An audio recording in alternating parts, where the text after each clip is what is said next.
Hey, how you doing? This is Tony from 6-String Corner, and in this video, we're going to do a little something different than I've done recently and show you the top 3-ish chords or types of chords that Alex Lifeson uses in Rush. He's pretty consistent on some of these chords that you're going to see, and so if you can get familiar with them, it'll help you get through a lot of the tunes if you know what to expect and know what to play. He's pretty consistent on a lot of these. So we're going to definitely get into that.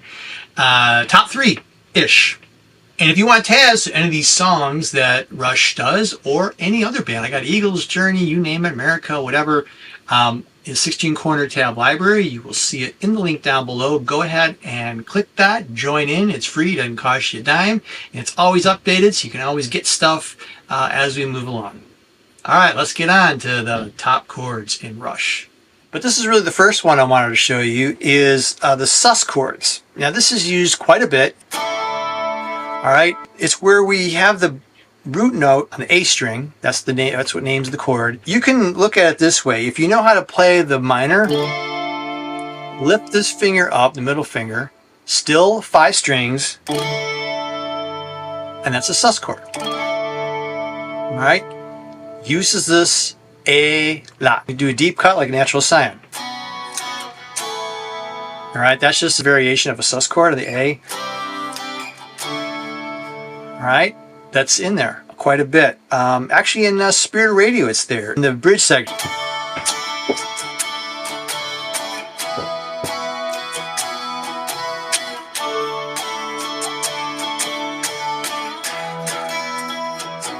And that's just 2 songs. There's a whole bunch of other tunes that I could, if I had time, I'd go through quite a bit of them. But if you look through my library here on YouTube, you will find, I'm sure, a bunch of tunes where you're going to see this sus chord used. And as you can tell too with that, if you can hear it, with the chorus, that really fills stuff out. Even without the chorus, it's a good chord. It just has some characteristics about it where it just fills that sound out. While we're on the topic of sus chord, there's one shape that he uses quite a bit.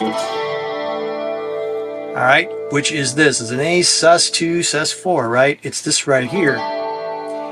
And you basically will play, like if you know how to play your A power chord, right, where you're pressing on the middle 2 strings on fret 2, and then you drop ring finger and little finger on 3rd fret, B string, E string respectively, and then I'm thinking a couple of them, like Show Don't Tell.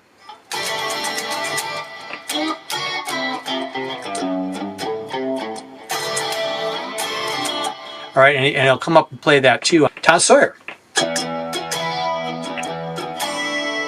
Right here.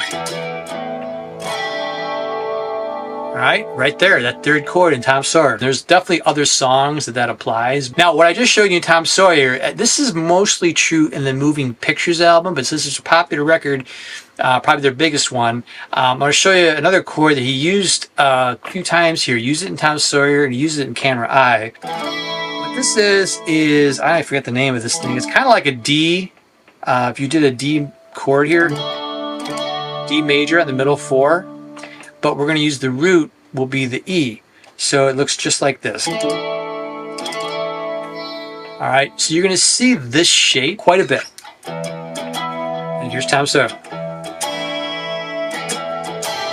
And you got over here. And also in a Camera Eye.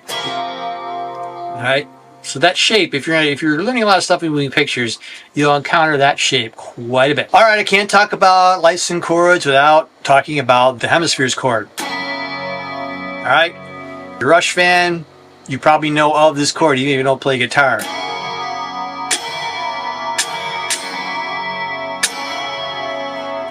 If you're not familiar with it, if you take an F major chord, but you lift the pointer finger and don't bar strings 1 and 2, you just lift it up and you have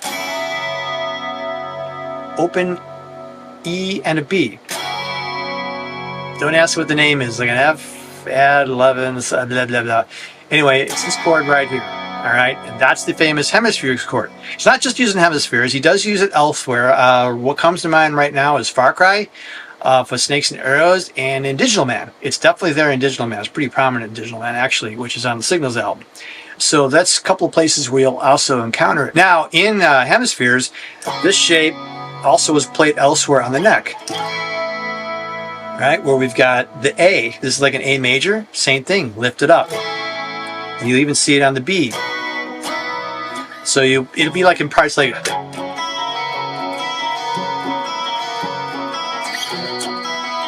That's the B.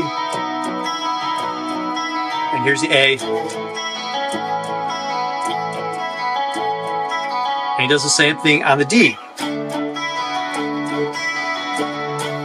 All right, that's the D major. You just lift it up. That shape is used in other songs, Spirit Radio.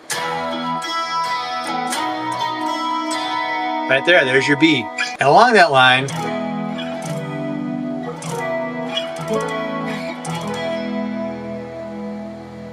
this is in Xanadu.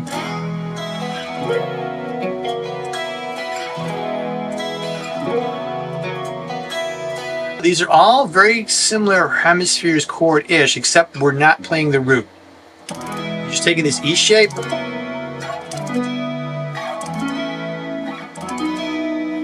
You can use it on right here on fret 2, fret 4, 5, 7, and even 9.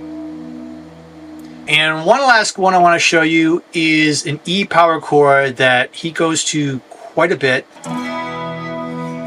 So this here is an E power chord. It's a power chord that you could literally use all 6 strings. How's that played? Well, if you know how to play the E minor, right? But what makes it the minor is that open G, so we want to get rid of it. So he drops this little finger right here on the B. And so all these notes are either E or B. And he'll use this quite a bit. You'll hear like a wide open sound, and it's going to be this type of chord.